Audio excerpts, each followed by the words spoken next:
আসো। সবচেয়ে বড় গিফটটা তো আমিই নিব। সর এখান থেকে, সবচেয়ে বড় গিফটটা আমার। এক কাজ করি, এই দ্বিতীয় নাম্বার গিফটটা নিয়ে নেই। চল হাট, এই গিফটটা আমার। তাহলে এই 3 নাম্বার গিফটটা আমি নিয়ে নেই। চল সর এখান থেকে, এই 3 নাম্বার গিফটটা আমার। আরে আমার তো সব থেকে ছোট গিফট, এর থেকে আবার কি বা বের হবে? আহা।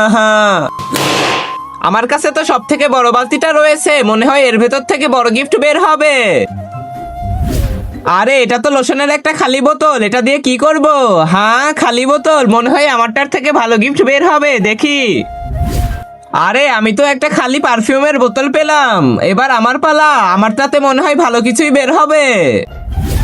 আরে সিঁদুর বের হয়েছে, আমার তো এখনো বিয়েই হয়নি, এটা দিয়ে কি করব? যখন এদের বড় বড় বালতি থেকে তেমন কিছুই বের হলো না, তাহলে আমার এই ছোট বালতি থেকে কি বা বের হবে? মনে হয় খালিই হবে নিশ্চয়ই। আমাদের এই বড় বড় বালতি থেকে খালি বোতল পেয়েছি, আর তোর ওই বালতি থেকে কি বা বের হবে? নিশ্চয়ই খালিই হবে, দেখে নিস। এবার আমি দেখি আমার বালতি থেকে কি বের হয়। ততক্ষণ বন্ধুরা তোমরা ভিডিওতে লাইক করে দাও। 1 2 3। কিন্তু তার আগে তুমি যদি চাও তোমার মা জান্নাতে যাক, তাহলে এই ভিডিওতে একটি লাইক করে চ্যানেলটি সাবস্ক্রাইব করে দাও। আর যদি চাও জাহান্নামে যাক, তাহলে কিছুই করতে হবে না, আর কমেন্টে মা লিখে যাও। হ্যাঁ রং, এবার তুই এই রং দিয়ে একা একাই হোলি খেলবি তাই না? না বন্ধুরা, আমরা সবাই একসাথে হোলি খেলবো। হ্যাপি হোলি, ইয়ে।